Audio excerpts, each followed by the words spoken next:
ब्रह्मानन्दं परमसुखदं केवलं ज्ञानमूर्तिं द्वन्द्वातीतं गगनसदृशं तत्त्वमस्याधिलक्ष्यम् एकं नित्यं विमलमचलं सर्वधी साक्षिभूतम् भावातीतं त्रिगुणरहितं सद्गुरुं तं नमामि। ॐ पार्थाय प्रतिबोधितां भगवता नारायणेन स्वयं व्यासेन ग्रथितां पुराणमुनिना मध्ये महाभारतम् अद्वैतामृतवर्षिणीं भगवतीम् अष्टादशाध्यायिनीम्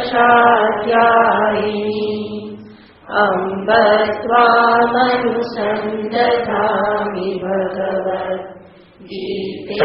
भगवद्वेषिणीम् यं ब्रह्मा वरुणेन्द्ररुद्रमरुतः स्तुन्वन्ति दिव्यैस्तवैः वेदैः साङ्गपदक्रमोपनिषदे गायन्ति यं सामगाः ध्यानावस्थिततद्गतेन मनसा पश्यन्ति यं योगिनः यस्यान्तं न विदुःसुरासुरगणा देवाय तस्मै नमः। यस्यान्तं न विदुःसुरासुरगणा देवाय तस्मै नमः।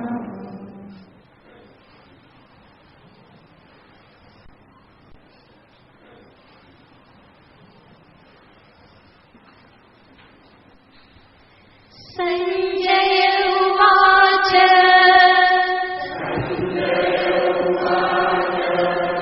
ततः स विस्मयाविष्टो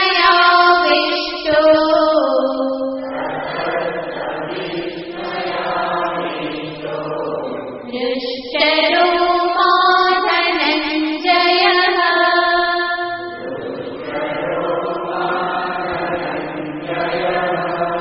प्रणम्य शिरसा देवम्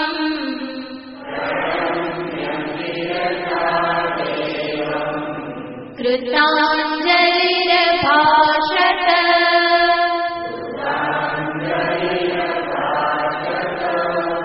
अर्जुन उवाच पश्यामि देवांस्तव देवदेहे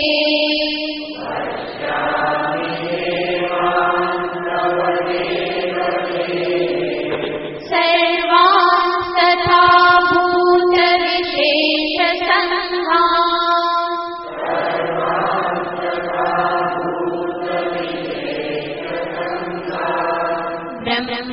ब्रह्माणमीशं कमलासनस्थम्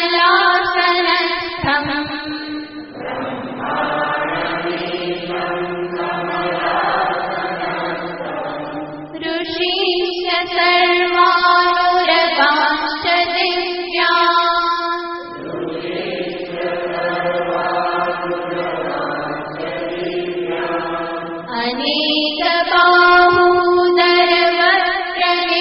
अनेकबाहूदरवक्त्रनेत्रम्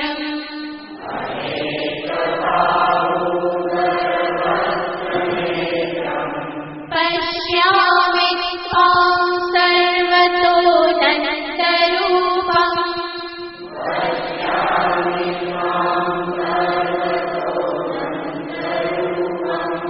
नान्तं न मध्यं न पुनस्तवादिम्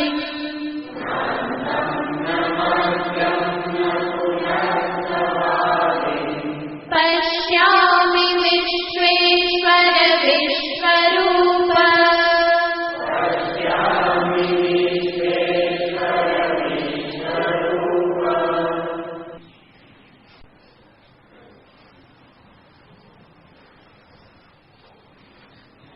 શ્રીમદ ભાગવતમાં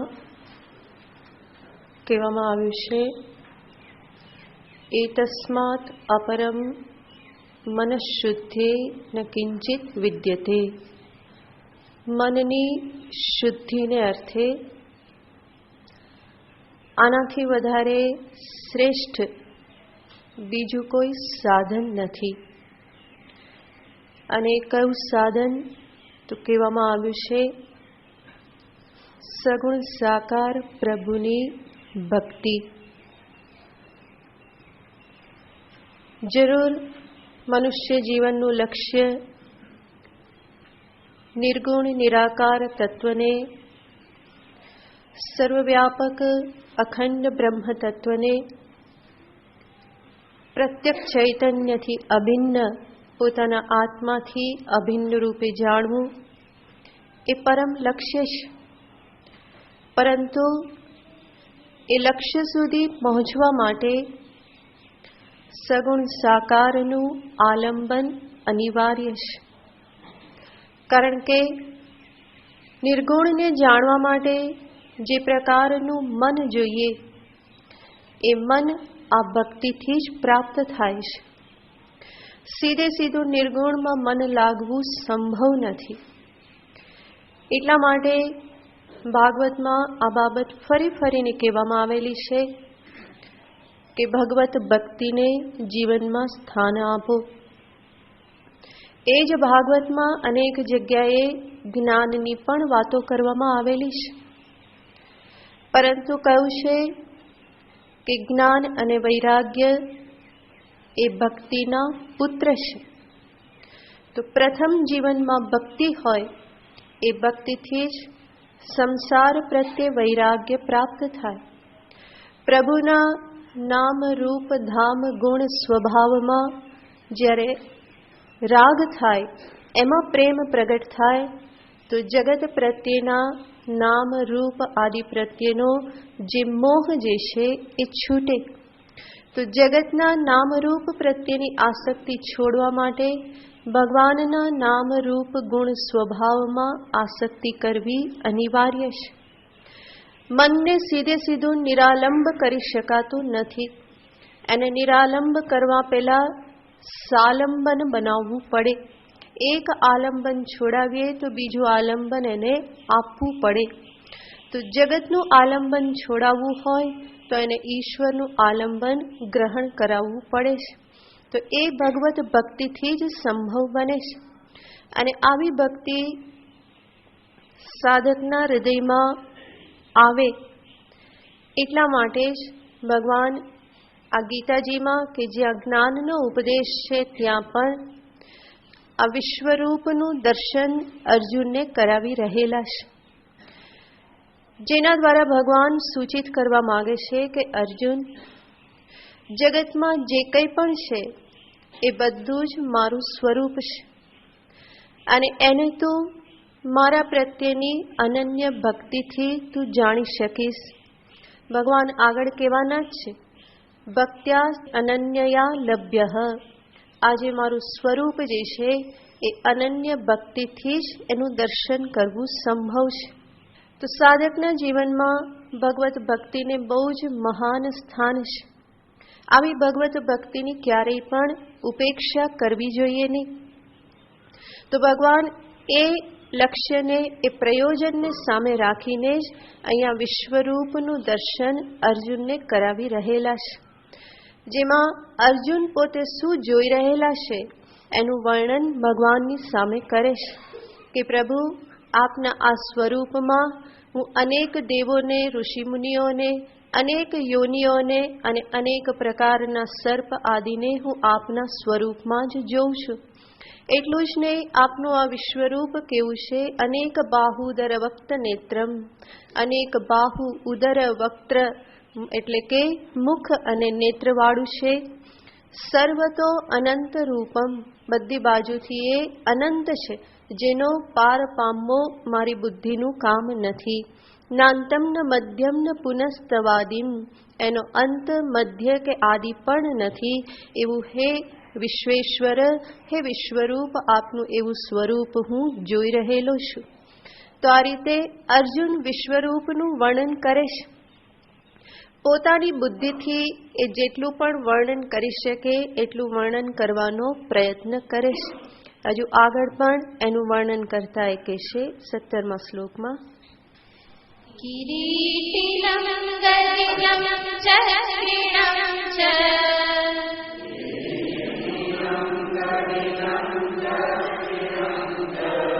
તેજો રાશિં સર્વતો દીપ્તિમંતં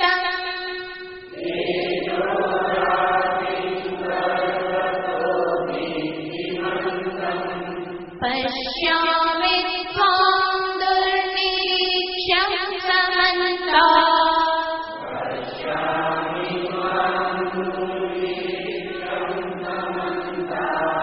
દીપ્તાનલાર્કદ્યુતિમપ્રમેયम्.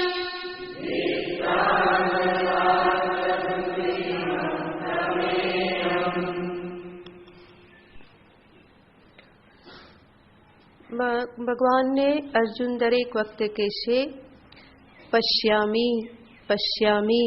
આગળના શ્લોકમાં પણ કહ્યું પશ્યામી વિશ્વેશ્વર વિશ્વરૂપ.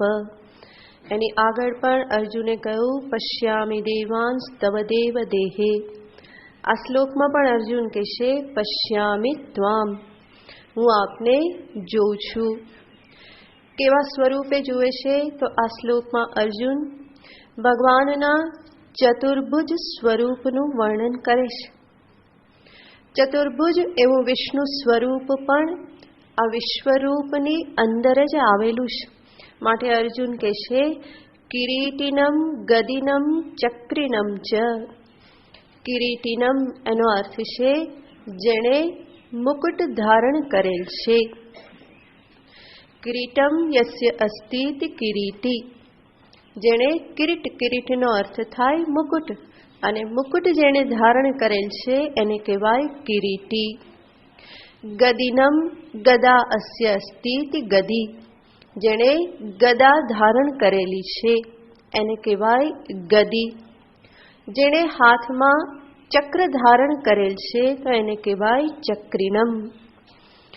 તો અર્જુન આ શંખ ચક્ર ગદા પદ્મથી યુક્ત એવું જે ભગવાનનું સ્વરૂપ જે છે એનું દર્શન કરી રહેલા છે. વાસ્તવમાં ચતુર્ભુજ સ્વરૂપ પણ અર્જુનને માટે નવું જ છે. ભગવાન અર્જુનની સામે દ્વિભુજ સ્વરૂપે જ છે. એક મનુષ્ય રૂપ, બે હાથવાળા જ ત્યાં ભગવાન છે. તો દ્વિભુજ સ્વરૂપે જ ભગવાન અર્જુનની સામે પ્રગટ થયેલા છે. વૃંદાવન ગોકુલ આદિમાં પણ ભગવાન આ દ્વિહસ્ત ધારણ કરીને જ રહેલા છે. ત્યાં ભગવાને પોતાની ભગવત્તા દર્શાવેલી નથી. એવી જ રીતે અર્જુનની સામે કે આ મહાભારત યુદ્ધમાં પણ ભગવાને ચતુર્ભુજ સ્વરૂપ એમની સામે પ્રગટ નથી કર્યું, પરંતુ દ્વિભુજ સ્વરૂપે જ ભગવાન ત્યાં રહેલા છે. તો અર્જુનને માટે આ ચતુર્ભુજનું દર્શન કરવું એ પણ એક નવીન વસ્તુ છે. માટે જ એનું વર્ણન કરી રહેલા છે. કારણ કે એણે તો ભગવાનને પાર્થ સારથી તરીકે જોયેલા છે, અને અત્યારે ભગવાનને એ કઈ રીતે જુએ છે, જ્યાં ગદા ચક્ર આવું ભગવાને ધારણ કરેલું છે. તો ભગવાને તો કહ્યું હતું કે હું કોઈ શસ્ત્ર ધારણ કરીશ નહીં.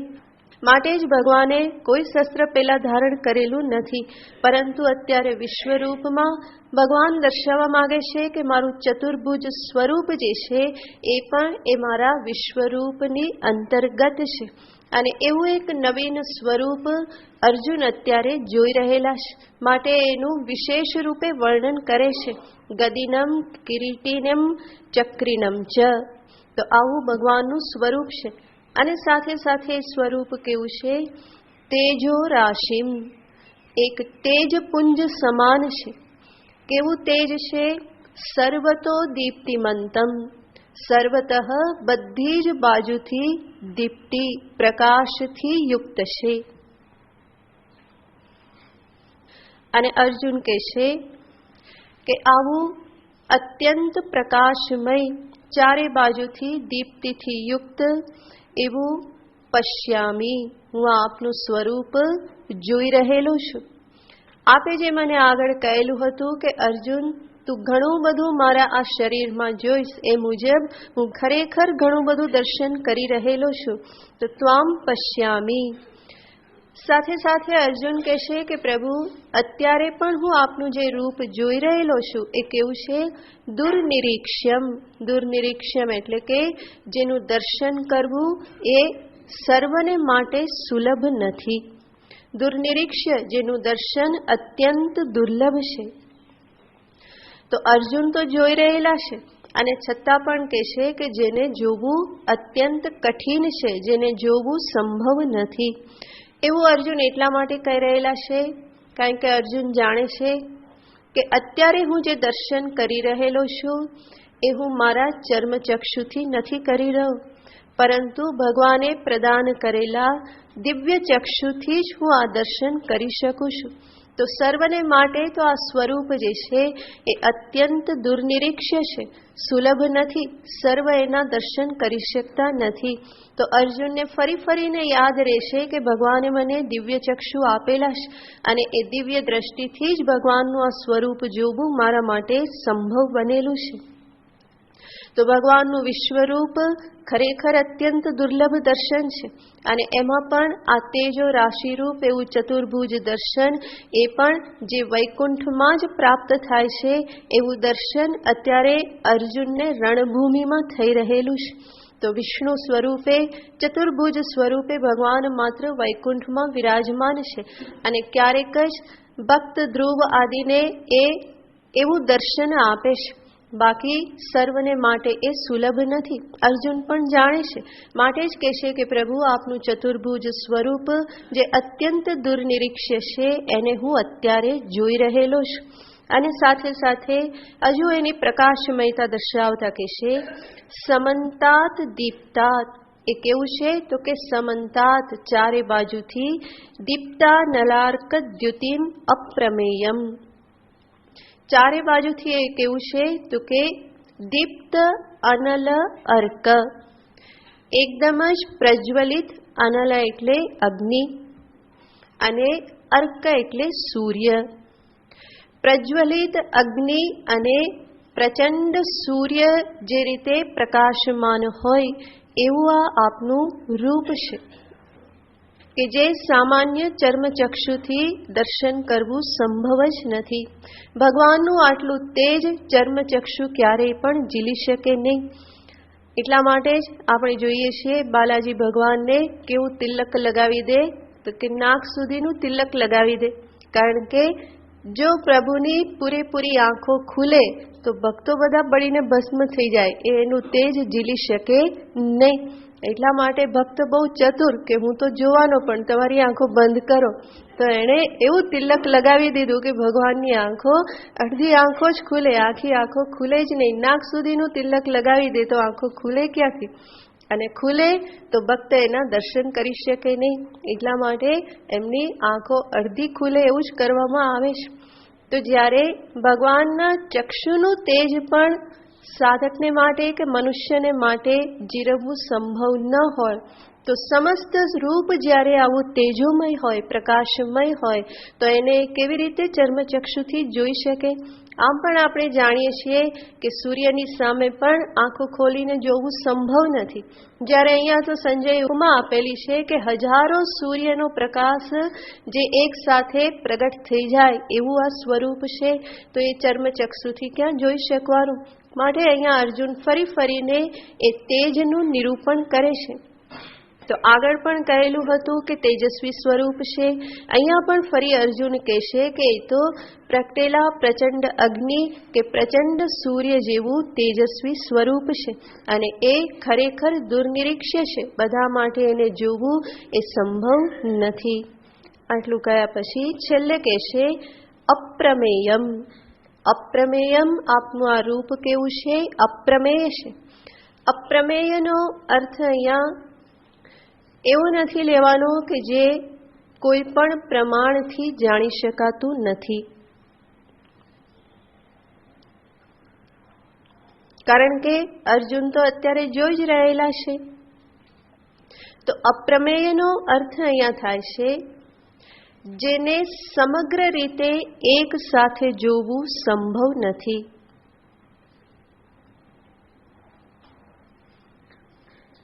તો અર્જુન પણ મુશ્કેલીથી આ બધું જોઈ રહેલા છે. તો માત્ર ચક્ષુરેન્દ્રિયનો એ વિષય બનતું નથી, ચર્મચક્ષુનો તો વિષય નથી જ, પરંતુ અર્જુન જે જોઈ રહેલા છે એમના માટે પણ એ સમગ્ર રૂપે જોવું એ સંભવ નથી. જેટલું પણ જોઈ શકે છે એટલું જુએ છે, પણ આગળ ફરી અર્જુને કહેવું પડે છે કે આનો ક્યાંય અંત દેખાતો નથી. નાંતમ ન મધ્યમ ન પુનસ્તવાદિમ, કોઈ બાજુ આનો અંત દેખાતો નથી. એનો અર્થ છે ભગવાને જે દિવ્ય ચક્ષુ આપ્યા એનાથી પણ સમગ્ર રૂપે અર્જુન એને જોઈ શકતા નથી. માટે અર્જુન કહે છે કે આ સ્વરૂપ અપ્રમેયમ, એ કોઈ પ્રમાણનો પૂર્ણ રૂપે વિષય બનતું નથી. આગળ ભગવાનની સ્તુતિ રૂપે અર્જુન આગળ કહેશે, ત્વમક્ષરં પરમં વેદિતવ્યં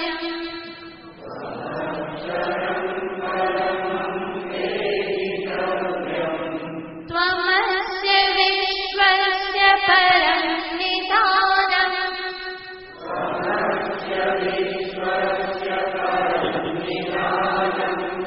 ત્વમવ્યયઃ શાશ્વત ધર્મગોપ્તા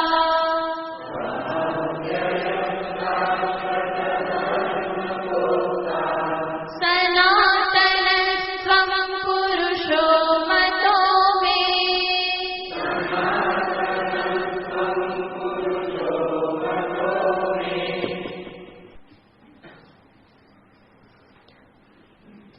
અર્જુન ભગવાનની જાણે કે સ્તુતિ કરતા હોય એ પ્રમાણે કહેશે, ત્વમ અક્ષરમ પરમમ વેદિતવ્યમ. હે પ્રભુ, આપ કોણ છો? પરમમ અક્ષરમ, આપ અક્ષર સ્વરૂપ છો. ન ક્ષરતિ ઇતિ અક્ષરઃ, જેનો ક્યારેય પણ ક્ષય નાશ નથી થતો એને કહેવાય અક્ષર. તો કે છે આપ અવિનાશી છો, અક્ષર સ્વરૂપ છો, અને આપ જ પરમમ, આપ સર્વથી શ્રેષ્ઠ વેદિતવ્યમ. પરમમ વેદિતવ્યમ, જે સર્વથી શ્રેષ્ઠ વેદિતવ્ય એટલે કે જાણવા યોગ્ય છો. તો અર્જુન કહે છે કે ખરેખર સંસારમાં જો કંઈ જાણવા યોગ્ય હોય તો એક અક્ષર તત્વ છે, અને એ આપનું જ સ્વરૂપ છે.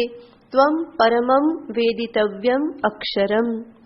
તો ઉપનિષદમાં કહેવામાં આવ્યું છે, દ્વે વિદ્યે વેદિતવ્યે પરાચૈવા પરાચ. મુંડકોપનિષદનો મંત્ર છે, જેમાં શિષ્ય ગુરુને પ્રશ્ન પૂછે છે, કસ્મિન્નુ ભગવો વિજ્ઞાતે સર્વમિદં વિજ્ઞાતમ ભવતી. હે ભગવન, કસ્મિન વિજ્ઞાતે, હે ગુરુદેવ, કોને જાણવાથી ઇદમ સર્વમ વિજ્ઞાતમ ભવતી, આ બધું જ જણાઈ જાય? કઈ એવી એક વસ્તુ છે કે જેને જાણ્યા પછી બીજું કંઈ જાણવાનું બાકી ના રહે? તો એનો ઉત્તર આપતા ત્યાં આચાર્ય કહેશે, દ્વે વિદ્યે વેદિતવ્યે, બે વિદ્યા જાણવા યોગ્ય છે, અને બે વિદ્યા કઈ? પરાચ અપરાચ, પરાવિદ્યા અને અપરાવિદ્યા. અપરાવિદ્યાનો અર્થ થાય છે બધી ભૌતિક વિદ્યા, અનાત્મ વિષયક જે કંઈ પણ વિદ્યા છે એને અપરાવિદ્યા કહેવાય, કે જે અપરાવિદ્યાનું ફળ ફરી આ સંસાર પ્રાપ્તિ જ છે. તો એ મોક્ષ માટેનું સાધન નથી. અને પરાવિદ્યાને દર્શાવતા ત્યાં કહેવામાં આવ્યું, યયાત દક્ષરમ અધિગમ્યતે સા પરા. જે વિદ્યા દ્વારા એ અક્ષરનું જ્ઞાન પ્રાપ્ત થાય, યયાત દક્ષરમ અધિગમ્યતે, અક્ષર જેનાથી જાણી શકાય એને પરાવિદ્યા કહેવામાં આવે છે. અને અક્ષર એટલે પરબ્રહ્મ પરમાત્મા, અવિનાશી અજર અમર ચૈતન્ય સ્વરૂપ જે છે એને જ અક્ષર તત્વથી કહેવામાં આવે છે. યાજ્ઞવલ્ક પણ ગાર્ગીને કહેશે, એતદક્ષરમ અવિદિત્વા, આ અક્ષર બ્રહ્મને જાણ્યા વગર અસ્માત લોકાત પ્રૈતિ સકૃપણઃ, જે આ લોકથી જતો રે, મૃત્યુ પામી જાય, અક્ષર પરમાત્માને જાણ્યા વગર જે મૃત્યુ પામે છે એ કહેશે કે એ તો કૃપણ છે, કંજૂસ છે. કારણ કે એને પ્રાપ્ત થયેલી સંપત્તિ એણે યોગ્ય દિશામાં વાપરીને, જે પ્રભુને જાણવા માટે, પ્રભુને પામવા માટે જે આ શરીર, મન, બુદ્ધિ, પુણ્ય સંપત્તિ જે કંઈ પણ હતું એ એના માટે હતું અને એના માટે એણે ઉપયોગ ન કર્યો, માટે કહેશે કે એ વ્યક્તિ તો કંજૂસ છે, જે અક્ષર પરમાત્માને જાણ્યા વગર મૃત્યુ પામે છે. તો વાત પણ સાચી છે. અજ્ઞાની હોવું એ કોઈ દોષ નથી, પરંતુ અજ્ઞાની રહીને જ મૃત્યુ પામી જવું એ બહુ મહાન દોષ છે. તો અજ્ઞાન હતું એટલે તો જન્મ થયો, એમાં કંઈ કરી ના શકાય. પરંતુ હવે માનવ જન્મ પ્રાપ્ત થયેલો છે, જ્ઞાન પ્રાપ્તિ માટેની પૂરેપૂરી સંભાવના પ્રાપ્ત થયેલી છે, ભગવત ભક્તિ કરવાની સંભાવના પૂરેપૂરી છે, એના માટે અનુકૂળ આ શરીર, બુદ્ધિ બધું પ્રાપ્ત થયેલું છે અને છતાં પણ એ ન કરવું તો એ મહાન દોષ જ છે. બીજા પાપ તો પાપ છે, પરંતુ આ સૌથી મોટું પાપ છે કે માનવ જન્મ પ્રાપ્ત કર્યા પછી પણ આત્માને પ્રાપ્ત ન કરવો, આત્માને ન જાણવો, પરમાત્માની ઉપલબ્ધિ ન કરવી. તો શાસ્ત્રમાં તો એવા મનુષ્યને ચોર કહેવામાં આવેલો છે કે એ વાસ્તવમાં ચોર છે, કારણ કે ચોર જેવી રીતે ચોરી કરે છે એવી રીતે અહીંયા કહેશે કે મનુષ્ય પણ ચોર જ છે, એણે પણ મહાન પાપ કર્મ કરેલું છે. તો ચૌર્ય કર્મ જેવી રીતે પાપ છે, એવી રીતે આ આત્માને ન જાણી અને બીજા બધામાં લાગી જવું કહેશે એ પણ એક ચોરી કરતા પણ મોટું પાપ છે. તો આ અજ્ઞાન જે છે, અજ્ઞાનની નિવૃત્તિ ન કરવી, પરમાત્માના પથે ન ચાલવું એ મનુષ્યને માટે પાપ કહેવામાં આવેલું છે. અને જો એના ઉપર એ ચાલે તો બીજા બધા પાપ એના નષ્ટ થઈ જાય છે. તો ભગવાનને અહીંયા અર્જુન કહેશે કે પ્રભુ આપ જ એ અક્ષર તત્વ છો કે જેને મનુષ્ય જીવનમાં જાણવાનું હોય. તો ત્વમક્ષરમ પરમમ વેદિતવ્યમ, ત્વમસ્ય વિશ્વસ્ય પરમ નિધાનમ. અને આપ કોણ છો? આપ જ આ સમસ્ત વિશ્વના, જગતના પરમ નિધાન છો. નિધાનનો અર્થ થાય આશ્રય સ્થાન. નિધીયતે અસ્મિન ઇતિ નિધાનમ, જેમાં બધું મૂકવામાં આવે એને કહેવાય નિધાન. એ જે સ્થાન જે છે એને નિધાન કહેવાય, જેમાં બધું મૂકવામાં આવે. તો નિધિ આપણે શબ્દ વાપરીએ છીએ, નિધિ. નિધિ એટલે ખજાનો, અને ખજાનો જેમાં મૂકવામાં આવે એને કહેવાય નિધાન. તો નિધીયતે આધીયતે યસ્મિન. અહીંયા અર્જુન કહેશે કે આપ જ આ સમસ્ત જગતના નિધાન છો, આશ્રય સ્થાન છો. એનો અર્થ સમસ્ત જગત એ આપનામાં જ આશ્રિત છે. આપનાથી બહાર આ જગતનો એક પણ કણ રહી શકે નહીં. તો જે કંઈ પણ છે એ બધું જ પ્રભુને આશ્રિત છે. તો અસ્ય વિશ્વસ્ય પરમ નિધાનમ, સૌથી શ્રેષ્ઠ નિધાન છે. આપનું બીજું કોઈ નિધાન, આશ્રય સ્થાન નથી, પરંતુ આપ જ સર્વના આશ્રય સ્થાન છો. અને હકીકત છે સમસ્ત જગત ભગવાને કહ્યું એમ મારા એક અંશમાં સ્થિત છે. તો જગત પ્રભુના જ સ્વરૂપમાં સ્થિત છે. અધિષ્ઠાન સચ્ચિત આનંદ અધિષ્ઠાન વગર કોઈ નામરૂપની સ્થિતિ ક્યારેય પણ હોઈ શકે નહીં. તો એ અધિષ્ઠાન સ્વરૂપે, નિર્ગુણ ચૈતન્ય સ્વરૂપે પણ ઈશ્વર જ, પરમાત્મા જ સમસ્ત જગતનું આશ્રય સ્થાન છે. અને સગુણ રૂપે કહો તો પણ એ જ ઉપાદાન કારણ છે. ઉપાદાન કારણ વગર કાર્યની કોઈ સ્થિતિ હોઈ શકે નહીં. માટે કહેશે સમસ્ત કાર્યનું કારણ આપ છો, માટે આપ જ સર્વનું નિધાન છો. તમ અવ્યય શાશ્વત ધર્મ ગોપ્તા. અને આપ જ અવ્યય છો અને શાશ્વત એવા ધર્મના રક્ષણ કરનારા છો. તો ધર્મનું રક્ષણ આપના થકી જ સંભવ બને છે. આપ જ ધર્મનું રક્ષણ કરો છો અને એ ધર્મથી જ સમસ્ત જગત પણ ધારણ થઈ રહેલું છે. તો તમ અવ્યય શાશ્વત ધર્મગોપ્તા સનાતનસ્ત્વમ પુરુષો મતો મે. અને આપ જ કોણ છો? આપ જ સનાતન પુરુષ છો, નિત્ય પરમાત્મા છો, નિત્ય તત્વ છો. ઇતિ મે મતઃ, એ પ્રમાણે મારો મત છે. તો અર્જુન હવે સમજી શક્યા છે. અર્જુન કહેશે કે આ પ્રમાણે મારો મત છે. એનો અર્થ શું થયો? તમારો જે મત હતો એમાં હવે મારો મત ભળી ગયો. હવે મને બરાબર સમજાઈ ગયું કે આપ સનાતન પૂર્ણ પુરુષોત્તમ અક્ષર તત્વ સ્વરૂપ છો. તો આમ તો ભગવાને અનેક વખત કહ્યું આગળ અર્જુનને કે અર્જુન, હું આ પ્રમાણે છું, હું જ આ સૃષ્ટિનો પ્રભવ, પ્રલય, ઉત્પત્તિ બધું મારામાંથી જ થાય છે. હું જ આ સૃષ્ટિનો તાત છું, પિતા છું, માતા છું, ધાતા છું. આવું ભગવાને અનેક વખત કહ્યું હતું. પણ હવે અર્જુન કહેશે ઇતિ મે મતઃ, આપનો જે મત હતો એ મત હવે મારો બની ગયો. એનો અર્થ મને હવે આપે જે કહ્યું એ બધું મને બરાબર સમજાઈ ગયું કે આપ જ કોણ છો? સનાતન પુરુષ, પૂર્ણત્વાત પુરુષ, જે સર્વત્ર પૂર્ણ રૂપે રહેલા છે એવા સનાતન પુરુષ આપ છો. પુરીશયનાથ પુરુષ, આ પુરી એટલે કે દેહમાં જે વાસ કરે છે એ ચૈતન્ય આત્મા સ્વરૂપે આપ જ રહેલા છો. તો વ્યષ્ટિ દ્રષ્ટિથી પુરુષ રૂપે કે સમષ્ટિ દ્રષ્ટિથી પૂર્ણ પુરુષ રૂપે અર્જુન કહેશે આપ જ એક રહેલા છો. સનાતનસ્ત્વમ પુરુષો મતો મે. આગળ અર્જુન કહેશે અનાદિમધ્યાંતમનંતવીર્યં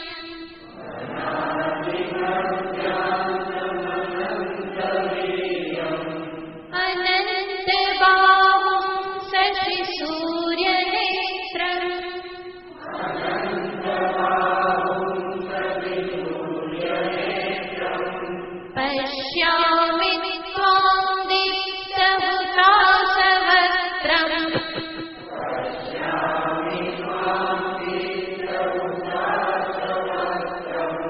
स्वतेजसा विश्वमिदं तपन्तम्.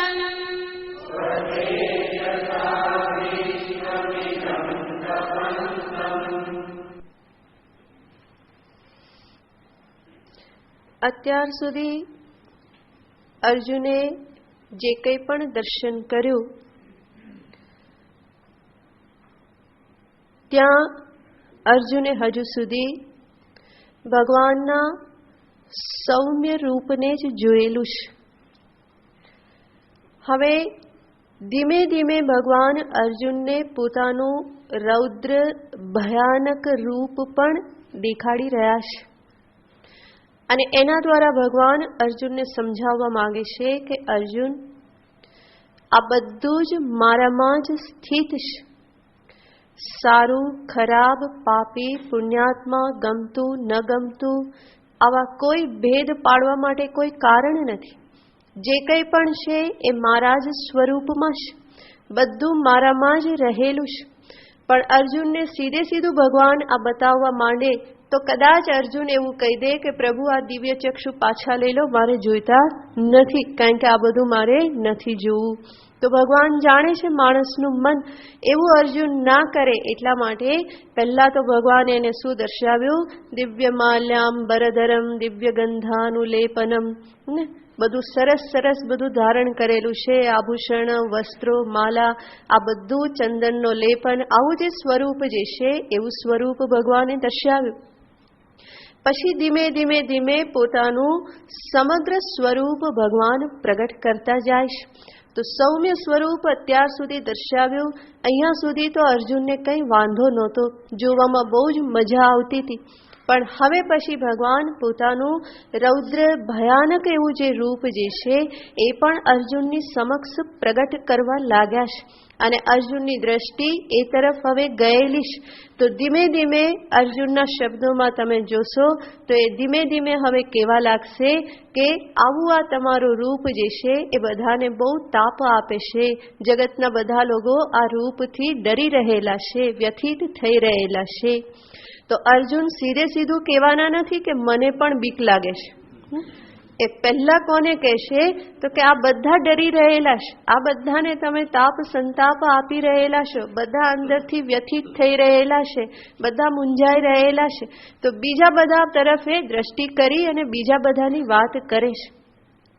પણ ધીમે ધીમે ધીમે ધીમે ભગવાને એવું રૂપ પ્રગટ કર્યું છે કે પછી અર્જુનને લાગ્યું કે હવે નહીં રહેવાય, અને એટલા માટે પછી આગળ જતા એ કહેશે કે આ બધા ત્રણેય લોક તો વ્યથિત થાય છે, અને એ જેવી રીતે વ્યથિત થાય છે તથા અહમપી, અને મને પણ બીક લાગે છે. તો બધાનું કહ્યું પછી અર્જુને કેવું જ પડ્યું. તો પહેલા તો નહીં બોલે, સ્વાભાવિક છે ને, હવે કોઈ પણ પોતાની નબળાઈ સીધે સીધી તો ના જ કરે ને. થોડી થોડી બીક લાગતી હોય ને ત્યાં સુધી કોઈ ના કે બીક લાગે છે, બલકી એ વધારે જોરથી ના પડે, ના કે કંઈ બીક નથી. અંદર તો ઢચુપચું થતું હોય, પરંતુ બહારથી એવું બતાવે કે ના જરાય બીક નથી. અને જ્યારે કે જરાય નથી ત્યારે સાંભળવાનું કંઈક તો છે અંદર એમ. તો જે વસ્તુની બહુ ઘસીને ના પાડવામાં આવે એનો અર્થ છે કે કંઈક તો અંદર ચાલી રહેલું છે. તો કોઈ પણ પોતાની નબળાઈ સીધે સીધી તો સ્વીકાર કરવા તૈયાર હોતું જ નથી, કારણ કે દરેક વ્યક્તિ સ્વરૂપથી સનાતન પૂર્ણ પુરુષોત્તમ છે. સ્વરૂપ દ્રષ્ટિથી એનામાં કોઈ નબળાઈ નથી, અને એટલે જ નબળાઈનો સ્વીકાર કરવો એના માટે બહુ જલ્દી સંભવ બનતો નથી. પછી એ કોઈ પણ બાબતમાં હોય, પરંતુ દરેકમાં થોડું થોડું હોય ત્યાં સુધી તો એ ના જ પાડી દેવાનો છે. એને કંઈક દુઃખ લાગ્યું હોય અને પૂછવામાં આવે તો પણ એ કહે ના કોઈ દુઃખ નથી લાગ્યું, પણ પછી ધીમે ધીમે પ્રગટ થાય ખરું. ઠંડી લાગે છે તો કે ના નથી લાગતી ને, અંદરથી લાગતી પણ હોય, પણ પહેલી વખત તો ના પાડી દે. થોડી થોડી ભૂખ લાગી હોય તો કે ના જરાય ભૂખ નથી લાગી. બહુ લાગે પછી તો એ કોઈને સગી થાય નહીં ને, ત્યારે પછી સ્વીકાર કરવો પડે. તો અહીંયા પણ અર્જુન એવું જ કહે છે. શરૂઆતમાં એમને પણ ભય તો લાગવા માંડ્યો છે, પણ સીધે સીધું તો અર્જુન જેવો અર્જુન, એવો મહાન યોદ્ધો એવું કેવી રીતે કે પ્રભુ મને તમારી બીક લાગવા માંડી. કારણ કે એક તો માંડ હજુ એક ભયમાંથી બહાર આવ્યા છે, એના પરિણામે તો આ બધો ઉપદેશ ચાલુ થયેલો છે. તો એક વખત તો એક ક્ષત્રિય યોદ્ધા અર્જુને પોતાની નબળાઈ હમણાં જ સ્વીકારી છે, કલાક દોઢ કલાક પહેલા જ. અને અર્જુન ફરી પાછા તરત જ એવું ક્યાં કહેવા લાગે કે પ્રભુ મને ડર લાગે છે ને પરસેવો વળે છે ને, કાં તો આ તો હમણાં જ કીધેલું છે. એટલા માટે એ સીધે સીધું કહેતા નથી. તો પહેલા તો બીજા બધાની દયા ખાય છે અને કહેશે કે પ્રભુ આ બધાને બીક લાગી રહેલી છે, તમને જોઈ અને ત્રણેય લોક વ્યથિત થઈ રહેલ છે. તો બીજા બધાની વાત કરે છે. તો ધીમે ધીમે શરૂઆત થાય છે કે પ્રભુ આપનું આ રૂપ જે છે એ બધાને તપાવનારું છે. તો આ શ્લોકથી એનો પ્રારંભ થાય છે. અનાદિ મધ્યાંત અનંત વીર્યમ. ફરી પાછા અર્જુન કહેશે કે આપનું રૂપ કેવું છે? આદિ મધ્ય અંત, જેનો આદિ નથી, મધ્ય નથી, અંત નથી. આ શબ્દ હજુ હમણાં જ અર્જુન કહી ચૂક્યા છે. એક આગળના શ્લોકમાં 16મા શ્લોકમાં નાંતમ ન મધ્યમ ન પુનસ્તવાદિમ. ફરી પાછું અહીંયા અર્જુન કહેશે કે આપને પણ કોઈ આદિ મધ્ય અંત નથી. અનંત વીર્યમ અનંત બાહુમ શશિ સૂર્ય નેત્રમ. આમ જોઈએ તો વાત એની એ જ થાય છે. અને આજ શું બતાવે છે?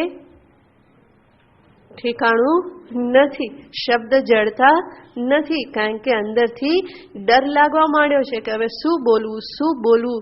તો જીભ તો થોથવાય, પણ બહાર દેખાડે નહીં ને કે થોથવાય છે. એટલા માટે એના એ શબ્દો ફરીને રિપીટ કરે છે. નહીં તો અર્જુન જેવા અર્જુન જે હમણાં જ કહી ચૂક્યા છે કે તમારો આદિ મધ્ય અંત નથી, ફરી પાછું શું કહેશે? તમારો આદિ મધ્ય અંત નથી. કારણ કે એને બીજા કોઈ શબ્દ સૂઝતા નથી. વિશ્વરૂપનું વર્ણન કરવું એ એટલી કોઈ સરળ વસ્તુ તો નથી. એ તો અર્જુનને ધન્યવાદ છે કે આટલા સચેત રહ્યા છે, આટલા ભાનમાં રહ્યા છે અને આટલું વર્ણન એ કરી શક્યા છે. મેં કહ્યું એમ આપણા જેવા હોય તો બેભાનક થઈ ગયા હોય, ભાનમાં લાવવા પડે ફરી પાછા. પણ અર્જુનને ખરેખર ધન્યવાદ છે કે આટલું બધું અનંત રૂપ જોઈને પણ એ આટલું વર્ણન કરી રહેલા છે. જરૂર એમને પણ શબ્દ શોધવામાં તકલીફ પડી રહી છે, એટલા માટે ફરીને કહેશે કે આપનો આદિ મધ્ય અને અંત મને જણાતો નથી. સાથે આપ કહેવાશો અનંત વીર્યમ.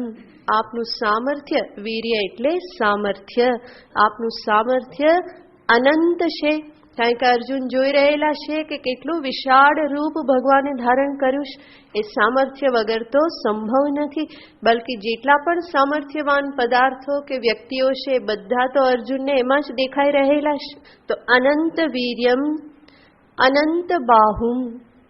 ફરી પાછું અર્જુન કહેશે કે આપના હાથ કેટલા છે? અનંત છે. તો આગળ તો કહી ચૂક્યા હતા સહસ્ર બાહો, હજારો હાથવાળા. ફરી પાછા અહીંયા કહેશે અનંત બાહુમ, આપના અનેક હાથ છે. શશિ સૂર્ય નેત્રમ, આપના નેત્ર કયા છે? તો કે શશિ અને સૂર્ય. તો સામાન્ય નેત્ર તો નથી, મારા તમારા જેવા નેત્ર તો વિશ્વરૂપ પ્રભુના નથી, પરંતુ એમના નેત્ર તો શું બની ગયેલા છે? તો કે સૂર્ય અને ચંદ્ર એ જ એમના નેત્ર છે. ફરી અર્જુન કહેશે પશ્યામી, હું જોઈ રહેલો છું. શું? ત્વામ દીપ્ત હુતાશ વક્ત્રમ. તો અત્યાર સુધી તો અર્જુને કહેલું હતું કે ઘણા બધા મુખ જોઉં છું, ઘણા બધા જોઉં છું, પણ હવે અર્જુન કહેશે કે અત્યારે આપનું મુખ કેવું છે? દીપ્ત હુતાશ વક્ત્રમ. હુતાશ એટલે અગ્નિ. જે કંઈ પણ આહુતિ આપવામાં આવે એને એ ખાઈ જાય. હુતમ, જે કંઈ પણ આહુતિ આપવામાં આવે, તદશ્નાતિ, એને જે ખાઈ જાય એને કહેવાય હુતાશ. તો હુતાશ એટલે અગ્નિ. અને અર્જુન કહેશે કે આપનું મુખ કેવું છે? દીપ્ત હુતાશ વક્ત્રમ. એકદમ જ પ્રજ્વલિત અગ્નિ એ આપનું મુખ છે. તો સૂર્ય ચંદ્ર નેત્ર છે અને અગ્નિ એ ભગવાનનું મુખ છે. અને આ ત્રણેય જ્યાં હોય ત્યાં અંધકારનો તો પ્રશ્ન જ નથી. તો આગળ અર્જુન કહેશે સ્વતેજસા ઇદમ વિશ્વમ તપંતમ અહમ પશ્યામી. પોતાના તેજથી, પોતાના પ્રકાશથી, ગરમીથી ઇદમ વિશ્વમ તપંતમ પશ્યામી, હું આપને કહેવા જોઉં છું કે આપ આ વિશ્વને તપાવી રહેલા છો, તાપ આપી રહેલા છો. બધા આપના આપેલા તાપથી કષ્ટ પામી રહેલા છે. તો ઇદમ વિશ્વમ તપંતમ, આ સમસ્ત વિશ્વને આપ તપાવી રહેલા છો. ઇતિ અહમ પશ્યામી, આપ તાપ આપી રહેલા છો, કષ્ટ આપી રહેલા છો. તો અહીંયાથી અર્જુનનો ડર ધીમે ધીમે પ્રગટ થવાનો શરૂ થયો છે. અર્જુન કહેતા નથી કે મને પણ તમારો તાપ લાગે છે, પરંતુ એ શું કહે છે? ઇદમ વિશ્વમ તપંતમ, આ વિશ્વને તમે તપાવી રહેલા છો, તાપ આપી રહેલા છો. ઇતિ અહમ પશ્યામી, એ પ્રમાણે હું આપના આ વિશ્વરૂપમાં જોઈ રહેલો છું. તો ભગવાનના ઉગ્ર રૂપને અર્જુન જોઈ રહેલા છે. હજુ એનાથી પણ વધારે ઉગ્રતાને આગળ દર્શાવતા કહેશે ત્યાવા પૃથિવ્યોરિદમંતરં હિ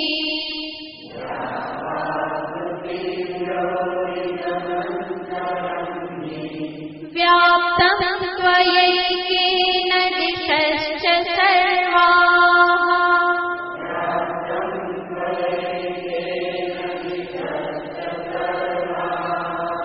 દૃષ્ટ્વાદ્ભુतं રૂપમુગ્રં તવેદં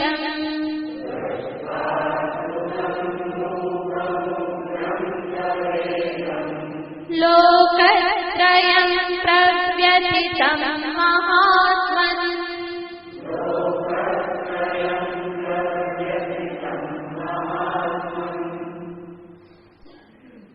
ત્યાવા પૃથિવ્યોરિદમંતરં હિ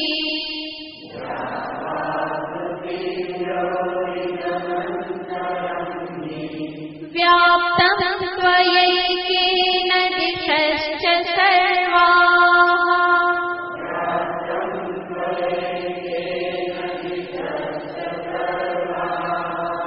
દૃષ્ટ્વાદ્ભુतं રૂપમુગ્રં તવેદં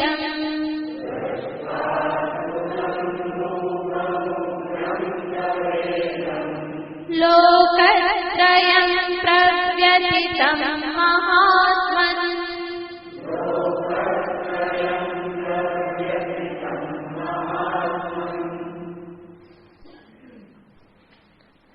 અર્જુન સંબોધન કરે છે, હે મહાત્મન, હે મહાત્મા, મહાન આત્મા શરીરમ યસ્ય, જેનો આત્મા શરીર અત્યારે કેવો છે? મહાન. કેટલો મહાન છે? તો કે જેનો આદિ મધ્ય અંત અર્જુનને દેખાતા નથી. તો કહેશે કે હે મહાત્મા, હે મહાશરીરી, દ્યાવા પૃથિવ્યોઃ ઇદમ અંતરમ હિ ત્વયા એકેન વ્યાપ્તમ. દ્યૌ સ્વર્ગ અને પૃથ્વી એટલે આ મર્ત્યલોક. અર્જુન કહેશે આ પૃથ્વી અને સ્વર્ગલોક વચ્ચેનું અંતર એટલે કે સમગ્ર અંતરિક્ષ, પૃથ્વી મર્ત્યલોક અને સ્વર્ગલોક વચ્ચેનું જે છે અંતરિક્ષ, જે કંઈ પણ અંતર છે અંતરિક્ષ, અર્જુન કહેશે ત્વયા એકેન વ્યાપ્તમ, એ માત્ર આપના એક વડે જ અત્યારે વ્યાપ્ત છે. બધું આપના આ વિશ્વરૂપથી વ્યાપ્ત છે. એનો અર્થ અર્જુન કહેશે કે પૃથ્વીથી સ્વર્ગલોક સુધી મને શું દેખાય છે? આપનું વિશ્વરૂપ જ દેખાય છે, બીજું કંઈ વચ્ચે દેખાતું નથી. તો સામાન્ય રીતે મનુષ્યને શું દેખાય? આ પૃથ્વી અને ઉપર બધું ખાલીખમ આકાશ, વચ્ચે કંઈ દેખાતું નથી. પણ અર્જુન કહેશે આ વચ્ચેનું સમગ્ર અંતરિક્ષ જે છે એ બધું જ ત્વયા એકેન વ્યાપ્તમ, આપના જ એકના વડે આ બધું જ વ્યાપ્ત થઈ ગયેલું છે. તો આમ તો ભગવાને આ કામ પહેલા પણ ક્યારેક કરેલું હતું. વામન અવતારમાં એક પગ અહીંયા મૂક્યો અને બીજો પગ ક્યાં પહોંચાડી દીધો? તો કે સ્વર્ગલોકમાં પહોંચાડી દીધો. તો એવી જ રીતે અહીંયા અર્જુન કહેશે કે આ બધું જ આપનાથી જ વ્યાપ્ત છે, આપના સિવાય બીજું કંઈ હું જોઈ રહેલો નથી. એટલું જ નહીં, સર્વાદિશશ્ચ, બધી જ દિશાઓ પણ ત્વયા એકેન વ્યાપ્તમ, માત્ર આપના વડે જ વ્યાપ્ત છે. તો જે કંઈ પણ દિશા, પૂર્વ પશ્ચિમ ઉત્તર દક્ષિણ ઉપર નીચે આગળ પાછળ, બધે જ અર્જુન કહેશે કે કોણ છે? આપ જ આપ જ છો. અને દ્રષ્ટવા અદ્ભુતમ રૂપમ ઉગ્રમ, અર્જુનને હવે કયું રૂપ દેખાવા લાગ્યું છે? તો કહેશે ઉગ્ર. આગળ તો તાપ શરૂ થઈ ગયો, હવે એ સ્પષ્ટ રૂપે કહેશે કે આપનું આ રૂપ કેવું છે? ઉગ્રમ રૂપમ. અને સાથે સાથે કેવું છે? અદ્ભુતમ. આવું અદ્ભુત રૂપ, આપનું આવું આ ઉગ્ર રૂપ, ક્રૂર રૂપ જે છે એ જોઈને લોકત્રયમ પ્રવ્યથિતમ, આ ત્રણેય લોક વ્યથિત થાય છે, વ્યાકુળ થાય છે, દુઃખી થાય છે. હજુ પણ પોતાનો તો સમાવેશ નથી કરતા, હજુ ઘણી વાર લાગશે સમાવેશ કરતા. મોટે ભાગે માણસ બીજાનો વિચાર વધારે કરતો હોય ને, પોતાના સામું એ ઓછું જુએ. તો હજુ પણ અહીંયા અર્જુન જે છે એ બીજું બધું જોઈ રહેલા છે, હજુ પોતાની દશા એટલી બધી એ જોતા નથી. પરંતુ કહેશે કે આ ત્રણેય લોક આપના આવા રૂપને જોઈ અને વ્યથિત થાય છે. વાસ્તવમાં અર્જુન જે ત્રણેય લોકને જોઈ રહેલા છે, એ ત્રણેય લોક પણ ક્યાં રહેલા છે? આ વિશ્વરૂપની અંદર જ છે. કારણ કે નહીં તો ચર્મચક્ષુથી ત્રણેય લોકને એક સાથે જોવા તો સંભવ નથી. તો ભગવાન જે પોતાનું વિશ્વરૂપ દર્શાવી રહેલા છે, એમાં આ ત્રણેય લોક પણ આવી ગયેલા છે. તો સમસ્ત 14 ભુવનનું બ્રહ્માંડ ભગવાનના આ વિશ્વરૂપમાં જ છે. તો ત્રણેય લોક જેનું અર્જુન એક સાથે દર્શન કરી રહેલા છે, મર્ત્યલોક, પાતાલ, સ્વર્ગ, અંતરિક્ષ જે કંઈ પણ કહો એ સમસ્ત લોક જે છે એ અર્જુન ભગવાનના વિશ્વરૂપમાં જ છે એવું એ જોઈ શકતા નથી. વાસ્તવમાં છે તો વિશ્વરૂપમાં જ, એનાથી બહાર તો નથી. પણ છતાં પણ હજુ અર્જુન એવું જોઈ શકતા નથી કે આ ત્રણેય લોક પણ ભગવાનના વિશ્વરૂપમાં જ. અને માટે અર્જુન કહેશે કે આ ત્રણેય લોક આપને જોઈ અને વ્યથિત થઈ રહેલા છે. તો વ્યથિત થાય છે બરાબર છે, પરંતુ એ છે ક્યાં?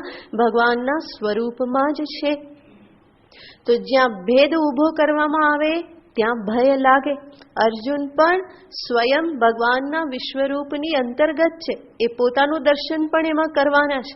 ભીષ્મ, દ્રોણ, પાંડવ, ધૃતરાષ્ટ્ર આ બધા એને ભગવાનના વિશ્વરૂપમાં દેખાવાના છે. પોતાને પણ એ ત્યાં જોવાના છે. છતાં પણ એ પોતાને વિશ્વરૂપથી હંમેશા અલગ રાખે. અને જેટલા તમે પરમાત્માથી તમને પોતાને અલગ રાખો એટલો ભય જરૂર લાગવાનો જ છે. દ્વિતીયાદ્વૈ ભયમ ભવતી ઉપનિષદનું વચન છે. જ્યાં ભેદ બુદ્ધિ કરી, દ્વિતીય બુદ્ધિ કરી, તો ત્યાં ભય જરૂર લાગવાનો છે. વિશ્વરૂપથી પોતાને જુદો જોયો, ભેદ ઊભો કર્યો પરમાત્માથી, તો ભય જરૂર પ્રાપ્ત થવાનો છે. તો અર્જુન ત્રણેય લોકનું જે દર્શન કરે છે એ ત્રણેય લોક વાસ્તવમાં વિશ્વરૂપની અંદર છે. પરંતુ અર્જુન એને કઈ રીતે જોઈ રહેલા છે? જાણે કે એ વિશ્વરૂપની બહાર છે અને એ વિશ્વરૂપને જોવાથી ત્રણેય લોક વ્યથિત થઈ રહેલા છે. તો લોકત્રયમ પ્રવ્યથિતમ મહાત્મન. હે મહાત્મા, હે મહાપુરુષ, હે પરમાત્મા, હે અક્ષર પુરુષોત્તમ, અદ્ભુતમ ઉગ્રમ રૂપમ દૃષ્ટવા. હવે તો અર્જુન કહે છે કે મને આપના રૂપમાં શું દેખાય છે? ઉગ્રતા ઉગ્રતા જ દેખાય છે.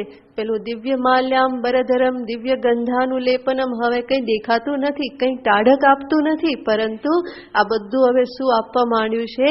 કે ગરમી આપવા માંડ્યું છે, સંતાપ આપવા માંડ્યું છે. તો અંદરથી અર્જુન ધીમે ધીમે વલોવાઈ રહ્યા છે, અંદરથી મથી રહ્યા છે. પોતાના ભયને સંભાળવા માટે એ ઘણી બધી મહેનત કરી રહેલા છે અને કંઈક અંશે સફળ થાય છે. પણ અમુક મિનિટ પછી એમને શરણાગતિ સ્વીકારવી જ પડશે કે પ્રભુ હવે તો મને પણ બીક લાગવા માંડી. પણ હજુ એ થોડી વાર પોતાની જાતને સંભાળી અને બીજા બધાની વાત કરે છે. આગળ પણ કહેશે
અમી સુરસંઘા ત્વામ વિશંતિ. અર્જુન કહેશે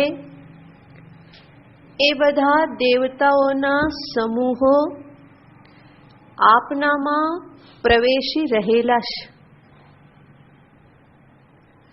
તો અર્જુન હવે એવું દર્શન કરવાના છે કે બધા ભગવાનના વિશ્વરૂપમાં, ભગવાનના વિશાળ મુખમાં બધા હોમાઈ રહેલા છે. તો અહીંયા અર્જુન કહેશે અમી સુર સંઘા, સુર એટલે દેવો અને સંઘ એટલે સમૂહ, દેવોના સમૂહો, દેવતાઓના સમૂહો. કયા સમૂહો? અમી, અમી એટલે કે એ બધા એટલે કયા? તો અર્જુનને ખબર છે.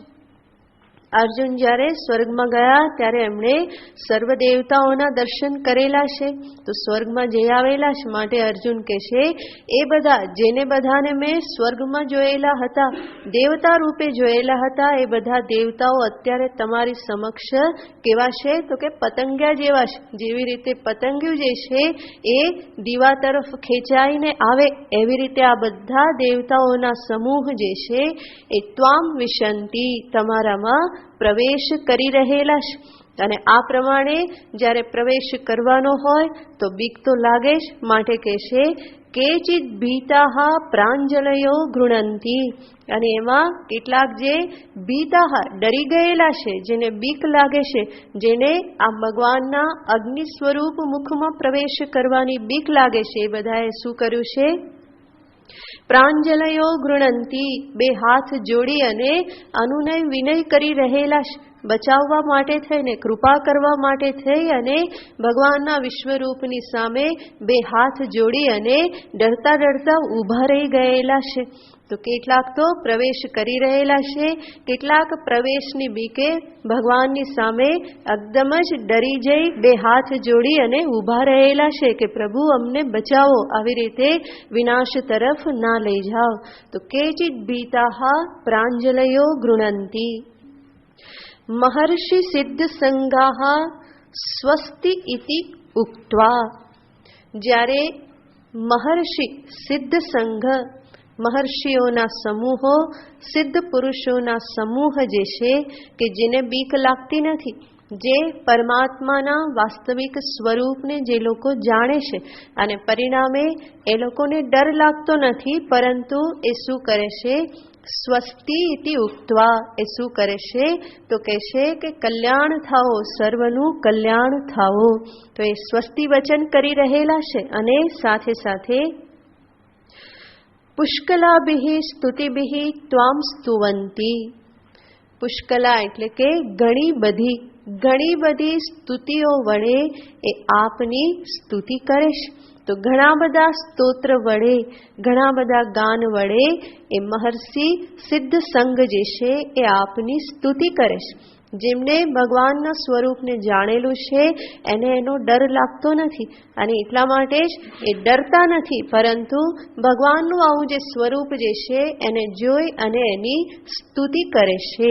તો જે જાણે છે એ ક્યારેય પણ ડરતા નથી, જે નથી જાણતા એને જ ડર લાગે છે. ભાગવતનો પ્રસિદ્ધ પ્રસંગ છે, પ્રહલાદને બચાવવા માટે નૃસિંહ જ્યારે પ્રગટ થયા, તો નૃસિંહ સ્વરૂપ કોઈ સૌમ્ય સ્વરૂપ તો છે નહીં, એ હિરણ્યકશિપુનો વધ કરવાને માટે પ્રભુ ત્યાં પ્રગટ થયેલા છે.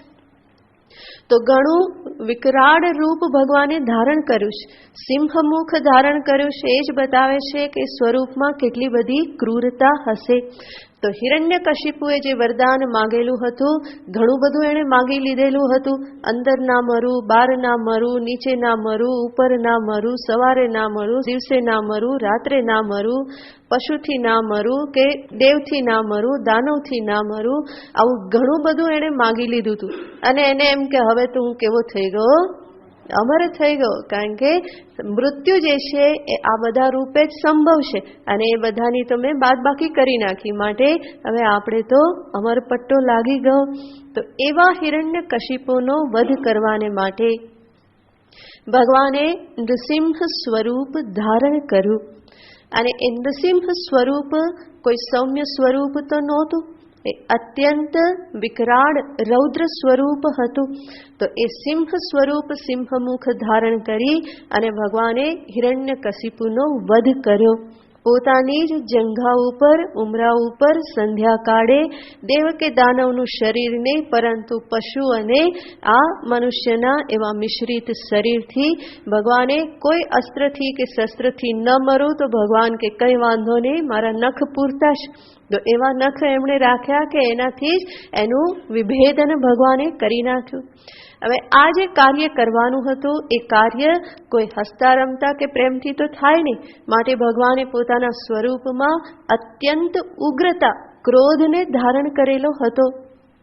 અને કહેવાય છે કે એટલો બધો ક્રોધ ભગવાનને આવેલો હતો અને એ ક્રોધમાં ભગવાને હિરણ્યકશિપુને માર્યા પછી પણ એમનો ક્રોધ શાંત થતો નહોતો.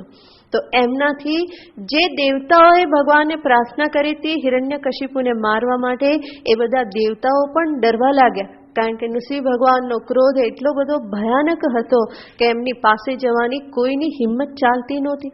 તો દેવતાઓ તો કોઈ એમની પાસે જવા માટે તૈયાર નહીં. લક્ષ્મીજીને કહ્યું કે આપ તો જાઓ, આપ તો એમની સાથે નિત્ય રહેનારા છો, આપ તો એમના અર્ધાંગીની છો. લક્ષ્મીજી કે બધું બરાબર, પણ અત્યારે નહીં. કે અર્ધાંગીની બધું બરાબર, એ તો ભગવાન જ્યારે ક્ષીર સમુદ્રમાં જ્યારે શયન કરતા હોય ત્યારે હું એમની ચરણ સેવા કરતી રહું 24 કલાક, બરાબર, પણ આવું રૂપ તો મેં ક્યારેય જોયું નથી અને માટે મારી પણ હિંમત ચાલતી નથી. એક પછી એક દેવતાઓ એકબીજાને પણ પ્રાર્થના કરે પણ કોઈ જવા તૈયાર નહીં. પછી બધાએ ભેગા મળી અને નક્કી કર્યું કે હવે બીજા કોને મોકલીએ? તો કે હવે પ્રહલાદને જ મોકલીએ. તો પ્રહલાદજીને બોલાવ્યા અને કહ્યું કે ભાઈ તમે એમની સામે જાઓ અને એમના ક્રોધને શાંત કરો.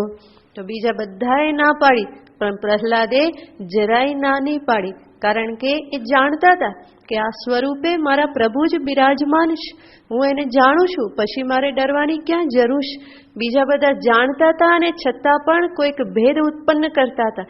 અંદર કોઈક શંકા હતી કે ક્યાંક આ એ પ્રભુ ના હોય ને આપણે જઈએ ને હડફેટમાં આવી જઈએ, આપણને પણ ક્યાંક ખોડામાં સુવાડી દે ને પાછા ખોલી નાખે તો તકલીફ થઈ જાય ને. જે હિરણ્યકશિપુને કર્યું એવી રીતે કે આપણને સુવાડી દે, કોને ખબર. પણ પ્રહલાદને આવી કોઈ બીક લાગી નહીં. એ બહુ જ આરામથી પ્રભુની પાસે ગયા, પ્રભુને પ્રણામ કર્યા અને પ્રભુને કહેશે કે પ્રભુ શાંત થાઓ, શાંત થાઓ. અને ત્યારે પ્રહલાદને નૃસિંહ ભગવાન જે છે એ ઉચકીને પોતાની ગોદમાં બેસાડી લેશે. અને નૃસિંહ ભગવાનનો જે ક્રોધ જે છે એ બાલ સ્વરૂપ પ્રહલાદને જોઈ અને એકદમ જ શાંત થઈ ગયો. બલકે ત્યાં સુધી શાંત થઈ ગયો કે ક્રોધની જગ્યાએ એટલો બધો પ્રેમ, એટલું બધું વાત્સલ્ય, એટલી બધી કરુણા ઉભરાઈ આવી કે પ્રભુની આંખમાં આંસુ આવી ગયા. અને પ્રહલાદને કહેશે કે પ્રહલાદ, ક્યાં આ તારું સુકુમાર એવું આ શરીર અને ક્યાં હિરણ્યકશિપુના આટલા બધા તારા ઉપર આ અત્યાચારો? મને આવવામાં વિલંબ થઈ ગયો, તું મને ક્ષમા કરજે. કે હું આવવામાં જો મોડો થઈ ગયો હોઉં તો મને ક્ષમા કર, માફ કર. પરંતુ તારું શરીર જોઈ અને ખરેખર મને કષ્ટ થાય છે કે કેટલા બધા અત્યાચારો તારા ઉપર થયા. તો પ્રહલાદ જાણતા હતા એને કોઈ કષ્ટ નહીં થયું એમની પાસે જવામાં. તો જે જાણે એને ડર ના લાગે. એવી રીતે અહીંયા પણ અર્જુન જુએ છે, જે દેવતાઓ પરમાત્માના પારમાર્થિક સ્વરૂપને જાણતા નથી એ બધા તો ભગવાનના આ વિશ્વરૂપથી ડરે છે. બે હાથ જોડી અને ડરતા ડરતા ઊભા રહી ગયા છે. પરંતુ ભૃગુ, મરીચી, અંગીરા આ બધા મહર્ષિઓ જે છે, સિદ્ધોના જે સંઘ જે છે એ પરમાત્માના સ્વરૂપને જાણે છે અને એટલા માટે એ ડરતા નથી. બલકે એ શું કહે છે? સ્વસ્તિ સ્વસ્તિ, કલ્યાણ થાઓ, જગતનું કલ્યાણ થાઓ. હે પ્રભુ, આપ એવી કૃપા કરો કે સમસ્ત જગતનું કલ્યાણ થાય. આ પ્રમાણે એ સ્વસ્તિ વચન કરે છે અને સાથે સાથે પરમાત્માની સ્તુતિ કરે છે કે પ્રભુ આપ જ અક્ષર છો, આપ જ વેદિતવ્ય છો. જે અર્જુને કહ્યું એ પ્રમાણે એ પણ પરમાત્માની એ પ્રમાણે સ્તુતિ કરે છે. તો પુષ્કલાભિ સ્તુતિભિ ત્વામ સ્તુવંતી, એ લોકો આપની સ્તુતિ કરી રહેલા છે. તો આ પ્રમાણે કઈ હવે આગળ અર્જુન બીજું બધું દર્શાવે છે કે માત્ર આ મહર્ષિ કે દેવતાઓ જ નહીં, પરંતુ યક્ષ, રાક્ષસ, ગંધર્વ, કિન્નર આ બધા જ આપના સ્વરૂપમાં પ્રવેશ કરી રહેલા છે. જેને પછી જોઈશું. ઓમ પૂર્ણમદ પૂર્ણમિદં પૂર્ણાત પૂર્ણમુદચ્યતે પૂર્ણસ્ય પૂર્ણમાદાય પૂર્ણમેવાવશિષ્યતે. ઓમ શાંતિ શાંતિ શાંતિ. હરિ ઓમ. શ્રી ગુરુભ્યો નમઃ. હરિ ઓમ.